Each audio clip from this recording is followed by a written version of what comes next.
सरकार की तरह ही मुख्यमंत्री धामी सूबे में बेटियों के खिलाफ अपराध पर जीरो टॉलरेंस की पॉलिसी पर हैं और नैनीताल में जो मासूम के साथ दरिंदगी हुई है, बताया जा रहा है 3 महीने से ये बुजुर्ग बच्ची को टारगेट कर रहा था। इसके अलावा एक और आरोपी भी है जिसकी गिरफ्तारी हुई है। और एक और बड़ी खबर से जुड़ी हुई, नैनीताल में हिंदू बच्ची से रेप मामले में बड़ी जानकारी ये मिल रही है। योगी मॉडल की तरह सीएम धामी का एक्शन, बेटियों के गुनहगारों पर जीरो टॉलरेंस के तहत कार्रवाई होगी। आरोपी जो उस्मान है उसके घर पर बुलडोजर एक्शन संभव है और साथ ही सरकारी जमीन पर कब्जा करके मकान बनाने का आरोप है उसके ऊपर, जिसके ऊपर बुलडोजर एक्शन हुआ। बड़ी तादाद में जो हिंदू समुदाय के लोग हैं वो सड़कों पर उतरे और जबरदस्त हंगामा किया और साथ ही मांग ये भी है कि योगी मॉडल की एक्शन यहां भी लिया जाए।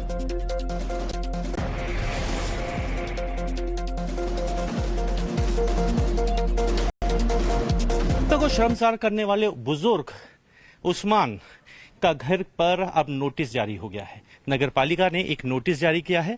अवैध अतिक्रमण को लेकर अब सरकार भी इसमें गंभीरता से कदम उठा रही है। देखिए, मैं यहां पर मौजूद हूं, उक्त आरोपी के घर पे मौजूद हूं। देखिए, अतिक्रमण हटाए जाने के संबंध में सीधे रूप से नगर पालिका ने कह दिया है कि सरकारी भूमि पर है और 3 दिवस के अंदर अगर अतिक्रमण नहीं हटाया जाएगा तो इसे खाली करा लिया जाएगा। सीधा सा निर्देश है कि अब सरकार इस मुद्दे को लेकर बेहद गंभीर है और निश्चित रूप से अगले 2 दिनों में ऐसा माना जा रहा है कि इस मकान को धराशायी कर दिया जाएगा, क्योंकि ये उक्त जमीन जो है ये सरकारी जमीन पर निर्माण किया गया है। ऐसे तकरीबन 50 से ज्यादा मकान हैं जिन्हें नोटिस जारी हुआ है। कैमरामैन क्रिस्टोफर लॉरेंस के साथ अभिषेक सिन्हा, टाइम्स ऑफ भारत, नैनीताल। और देखिए, आरोपी जो उस्मान है वो 76 साल का बुजुर्ग है। इस बात को समझिए कि 76 साल का बुजुर्ग एक 12 साल की बच्ची के साथ ये कर रहा था पिछले 3 महीने से।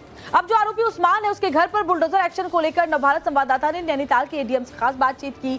उन्होंने क्या कहा वो भी आपको सुनवा देते हैं। नगर पालिका ने चस्पा किया है। नगर पालिका के रिकॉर्ड के अनुसार ये लीगल मकान नहीं है। अच्छा, नगर पालिका अपने नियमों के अनुसार कार्रवाई करेगी। अच्छा, इसमें क्या नियम अपनाए जाएंगे? जैसे अतिक्रमण की कार्रवाई हटा लिया जाए या तो हटा दिया जाएगा? ये डिपेंड करेगा कि उत्तर क्या देते हैं नोटिस के जवाब में, उनके पास क्या पेपर्स हैं, क्या उत्तर देते हैं। लेकिन वो तो जेल में है, 3 दिन का समय लिखा है और कैसे परिवार भी होगा उनका, उनको जेल से छुड़ाने वाले भी होंगे, उनको उनकी जो है न्यायालयों में भी जो है उनका एडवोकेट्स कर रहे हैं, वही उनका बचाव करेंगे, वही उनका उत्तर देंगे। जैसी स्थिति होगी विधि की स्थिति के अनुसार कार्रवाई की। अगर मान लीजिए 3 दिन में उत्तर नहीं मिलता, संतोषजनक नहीं आता और सरकारी जमीन पे अतिक्रमण पाया जाता है, तो अन्य 50 भी इसमें शामिल हैं, तो इसके ऊपर क्या कार्रवाई करेगी? अगर मगर की स्थिति में जो बाइलाज है उसके अनुसार जैसी भी स्थिति आएगी वैसी कार्रवाई की। तो सोचिए, 76 साल का एक हैवान और 12-13 साल की एक बच्ची। अब बच्ची से रेप के बाद जाहिर तौर पर लोग काफी गुस्से में हैं। हालात को देखते हुए आरोपी उस्मान के घर के बाहर सुरक्षा बढ़ा दी गई है। हमारे संवाददाता की अगली रिपोर्ट भी देख लीजिए। इस समय हम मौजूद हैं नाबालिग से दुराचार करने के आरोपी के घर के बाहर और आपको मैं दिखा दूं, नैनीताल में इस समय चाक चौबंद है। सुरक्षा व्यवस्था को लेकर लगातार police law and order maintain करने में जुटी हुई है। हम आरोपी के घर के बाहर हैं और आप स्थिति देख सकते हैं कि लॉ एंड ऑर्डर को मेंटेन करने के लिए पुलिस सुरक्षा लगा दी गई है, जिससे कि कोई भी असामाजिक तत्व यहाँ पर कोई छेड़खानी या माहौल को बिगाड़ने की कोशिश न कर सके। आने वाले समय में जैसा कि आज नैनीताल में बाजार को बंद रखा गया और आने वाले समय में कल अपेक्षा की जा रही है, जनता से अपील भी की गई है कि कल बाजार खोल के सहयोग करें पुलिस का और लॉ एंड ऑर्डर को मेंटेन करने की गुहार भी लगाई गई है। और वहीं प्रशासन के एक्शन के बाद जबरदस्त बवाल मचा हुआ है। अवैध कब्जे छोड़कर भागे समुदाय विशेष के लोग। नगर पालिका ने अवैध कब्जों पर अब नोटिस चिपका दिया। 3 दिन में अतिक्रमण पर कार्रवाई करने का अल्टीमेटम भी दे दिया है। जो अवैध कब्जा करके इतने वक्त से जमीनें हथियाई गई थी उस पर भी एक्शन लिया जा रहा है। और अभी देखिए, नोटिस चस्पा किया गया है। अब ये लोग यहाँ छोड़कर ताला लगाकर भाग खड़े हुए हैं। बुलडोजर एक्शन से डरा है ये विशेष समुदाय और देखिए ताला लगाकर भाग खड़ा हुआ है। और ऐसे में सरकारी जमीन पर जो अवैध तरीके से कब्जा किया गया था उस पर एक्शन जल्द ही देखने को मिलेगा। देखिए, इस तरह के जज्बे लगातार इस पूरे मोहल्ले में ऐसी संख्या 50 से ज़्यादा बताई जा रही है और ये एक एक घर का हाल नहीं है। और देखिए, यहाँ सब पूरी तरह से बंद हैं और मैंने आपको दिखाया अभी रिपोर्ट में भी कि किस तरह से लोग अपना दरवाजे पे ताला लगा दिया है। और चस्पा मैं लगातार देख रहा हूँ यहाँ पे, देखिए एक चस्पा ये भी है, देखिए मैं कहूँगा नज़दीक से दिखाएं, एक चस्पा ये है और एक ये देखिए यहाँ पे मकान पे ताला लगा हुआ है। जबकि कहा गया है कि 3 दिन में इसका आपको 3 दिवस के भीतर पक्ष प्रस्तुत करना सुनिश्चित करें। लेकिन जब ये कहा गया है, नोटिस यहाँ सर्व करा दिया गया है, यहाँ पे ताला है, तो 3 दिन में जवाब कैसे दिया जाएगा। उसके बाद नगर पालिका की हमारी जब बात हुई तो उनका सीधे रूप से कहना है कि अगर चस्पा किया है और उसका जवाब नहीं दिया जाएगा और वैलिड डॉक्यूमेंट्स नहीं दिखाए जाएंगे तो निश्चित रूप से यहाँ पर कार्रवाई निश्चित है। मैंने अभी आपको दिखाया कि जो आरोपी थे जिनके घर पे चस्पा किया उन्हें भी यही नोटिस दिया गया है कि अतिक्रमण की जांच कराएं। अतिक्रमण किया हुआ है आपने और सरकारी जमीन पे किया है। अब ऐसे लोगों की शिनाख्त पुलिस भी जुट गई है कि इन लोगों के पीछे ये लोग कहां से आए हैं, इनकी जांच जुट गई है। आखिर इस पूरे मोहल्ले का जो निर्माण किया गया है वो कहां से किया गया है, क्या किन आधार पे किया गया है, जबकि ये सरकारी जमीन है। सरकारी जमीन के ऊपर इस तरह के निर्माण को लेकर लगातार सरकार अवैध रूप से बसे लोगों पर कार्रवाई में जुट गई है। और क्योंकि आज जुमा है तो जुमे को देखते हुए नैनीताल में सुरक्षा कड़ी कर दी गई है। नैनीताल में चप्पे चप्पे पर कड़ी निगरानी है। पुलिस ने देर रात इलाके में फ्लैग मार्च भी किया। माहौल बिगाड़ने वालों पर सख्त कार्रवाई की जाएगी, एसएसपी ने ये साफ निर्देश दिए हैं। तो बड़ी खबर, जुमे की नमाज को देखते हुए सुरक्षा व्यवस्था चाक चौबंद है। सड़कों पर हिंदू समुदाय के लोग इस वक्त उतरे हुए हैं। एक छोटी बच्ची के साथ 76 साल के बुजुर्ग हैवान की तरफ से जो हैवानियत की गई है उसके बाद पूरा आक्रोश देखने को मिल रहा है नैनीताल की सड़कों पर। उनके कुछ मुद्दे थे जिसमें सत्यापन है, बाहरी लोगों की पहचान है और ऐसे लोग जो इस तरीके की घटनाएं कर रहे हैं उनके खिलाफ कठोर से कठोर कार्रवाई करने के बारे में था। इस चीज़ के लिए जिला प्रशासन, पुलिस प्रशासन पहले से प्रतिबद्ध है कि शहर का माहौल जो इस तरीके से खराब कर रहे हैं, शहर में ऐसी घटनाएं कर रहे हैं, इनके खिलाफ हम कठोर कार्रवाई अमल में लाएंगे और भविष्य में ऐसी घटनाएं शहर में नहीं हो, इस चीज़ के लिए भी हम अपनी तरफ से बेस्ट एफर्ट करेंगे। और इससे जुड़ी एक और बड़ी खबर आपको बताते हैं, नैनीताल में हिंदू बच्ची से रेप पर आक्रोश है। सड़क पर हिंदू संगठनों का जबरदस्त हंगामा देखने को मिल रहा है। भारी तादाद में हिंदू समुदाय के लोग सड़कों पर उतरे हुए हैं। आरोपी उस्मान को फांसी देने की मांग की जा रही है क्योंकि 76 साल का हैवान है जिसने एक 12-13 साल की बच्ची के साथ पिछले 3 महीने से रेप किया है। और उसके बाद जब ये पूरा मामला निकलकर सामने आया तो हिंदू बेटियों की सुरक्षा पर सवाल खड़े हुए। और अब देखिए हिंदू समुदाय के लोग मुर्दाबाद के नारे लगाते हुए आरोपी उस्मान के लिए सिर्फ और सिर्फ फांसी चाहते हैं। रात को भी जबरदस्त प्रदर्शन नैनीताल में देखने को मिला है।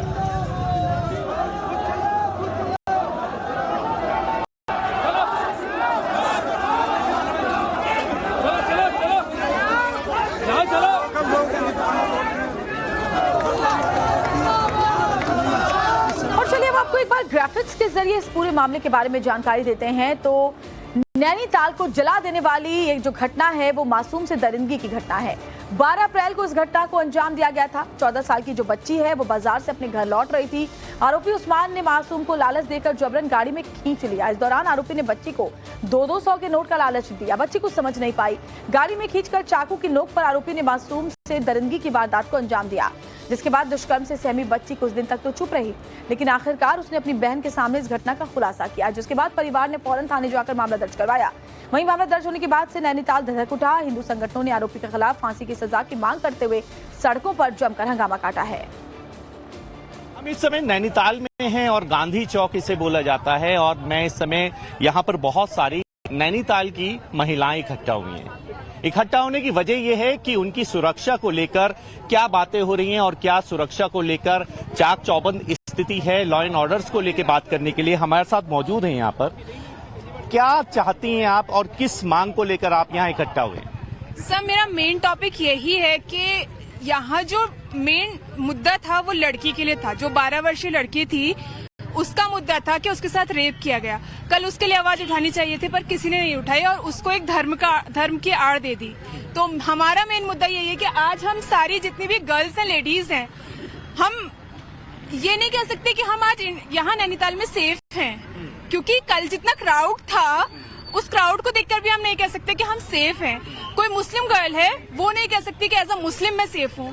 कोई हिंदू गर्ल है वो नहीं कह सकती कि मैं एज अ हिंदू सेफ हूँ, क्योंकि हम वो लोग हैं जो ट्रैकर हैं, जो अकेले जंगलों में घूमने निकल पड़ते, हमारे घर वाले नहीं टोकते। पर आज वो सिचुएशन है नैनीताल में कि हमारे घर वाले हमें घर से निकलने के लिए रोक रहे हैं। द मेन मुद्दा इज दिस कि कल वो आवाज क्यों नहीं उठी। मुद्दा ये भी है कि सुरक्षा तो है ही, पर ये एक आदमी की गलत नियत का बात है, एक धर्म की नियत की बात नहीं हो रही है। तो अभी इसको मतलब वो वाला रंग नहीं दिया जाए, जो एक इंडिविजुअल ने क्राइम किया है उसको पनिश किया जाए, उसमें वो पूरे कम्युनिटी पे दाग न लगाया जाए। ये भी हमारा एक मुद्दा है। सर हम क्या कर सकते हैं, हम यहाँ आवाज उठाने आए हैं, हम पूछने हैं अथॉरिटीज से कि इतना बड़ा मुद्दा हुआ, उसके बाद उनसे कोई ऑफिशियल स्टेटमेंट क्यों नहीं आया कि उन्होंने क्या स्टेप्स लिए हैं हमारी सेफ्टी के लिए। We have not heard from anyone कि या तो कहीं पे पुलिस क्या गार्ड लगाया गया या कुछ एरियाज ऐसे हैं जिनको पहचाना गया है जो अनसेफ लगते हैं, वहाँ पे लाइट ही नहीं है, स्ट्रीट लाइट्स नहीं है। और जुमे की नमाज देखी अदा की जानी, ऐसे में सुरक्षा के व्यापक प्रबंध किए गए हैं। जिस तरह का माहौल नैनीताल में देखने को मिल रहा है, अभिषेक हमारे साथ वहीं पर मौजूद हैं जहां जुमे की नमाज थोड़ी देर में अदा की जाएगी। अभिषेक, अब मामला इस बात को लेकर के भी उठ रहा है क्योंकि बेटियों की सुरक्षा तो है, लेकिन ये उन लोगों से ज्यादा सतर्क रहने की जरूरत है जिन्होंने अवैध कब्जा करके यहाँ अपना मकान और रिहायशी ठिकाना बनाकर रखा हुआ है।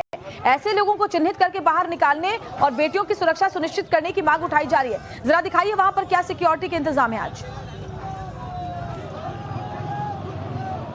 जी बिल्कुल, देखिए ग्राउंड जीरो से मैं आपको रिपोर्ट दिखा रहा हूं और मैं इस समय बिल्कुल मस्जिद के सामने हूं और जिस मस्जिद का जिक्र हो रहा है कि यहां पे नमाज अदा होगी, 2 बजे नमाज अदा होनी है और लगातार मुस्लिम पक्ष सादगी के साथ अपनी नमाज अदा कर रहा है। और मैं आपको यहाँ सुरक्षा की लिहाज से दिखाना चाहूंगा। देखिए सुरक्षा की अगर हम बात करते हैं तो पुलिस बल पूरी तरह से लॉ एंड ऑर्डर्स को मेंटेन करने के लिए यहाँ मौजूद है। लगातार पुलिसकर्मी यहाँ पे अपनी ड्यूटीज पर हैं और किसी भी तरह से यहाँ पे भीड़ भाड़ ना हो उसके लिए यहाँ पे रोक लगा दी गई है कि अगर उस समय कोई भीड़ इधर से आने का प्रयास करती है तो उसे रोका जा सके। देखिए यहाँ पे एक आप देख सकते हैं पूरी पुलिस फोर्स है यहाँ पर। और अगर मैं आगे की बात करूं, चौराहे पे बात करूं तो चौराहे पे भी पुलिस कर्मियों को वहां पे तैनात कर दिया गया है। उसके पीछे की वजह साफ है। वजह साफ ये है कि आज जुम्मे की नमाज है और मुस्लिम पक्ष जो यहाँ पे आज नमाज अदा करेगा उन्हें कोई दिक्कत ना हो, कोई अराजक तत्व ऐसे ना आए जो इस नमाज में खलल डाल दे। और देखिए मैं आपको ग्राउंड जीरो पे रिपोर्ट ये भी दिखा रहा हूं कि महिलाओं की असुरक्षा की अगर हम बात करें तो हमारी जब बात हुई महिला असुरक्षा महसूस कर रही हैं। उनका कहना है कि जिस तरह नैनीताल झीलों का शहर था, पर्यटक यहाँ पे अपने स्ट्रेस दूर करने आते थे, लेकिन आज जो स्थिति बनी हुई है असुरक्षा की बनी हुई है। वहीं अगर हम आपको ग्राउंड जीरो से हमने कल रात को भी दिखाया कि किस तरह से 50 और 100 रुपए के स्टाम्प पे मकान यहाँ खरीदे गए, अवैध जमीनों पे कब्जे किए गए और उसके बाद यहाँ पर और इसीलिए वहां के लोग अभिषेक की मांग कर रहे हैं कि उत्तर प्रदेश की योगी सरकार के मॉडल पर यहाँ भी उसी तर्ज पर कार्रवाई की जाए। अभिषेक बने रहे।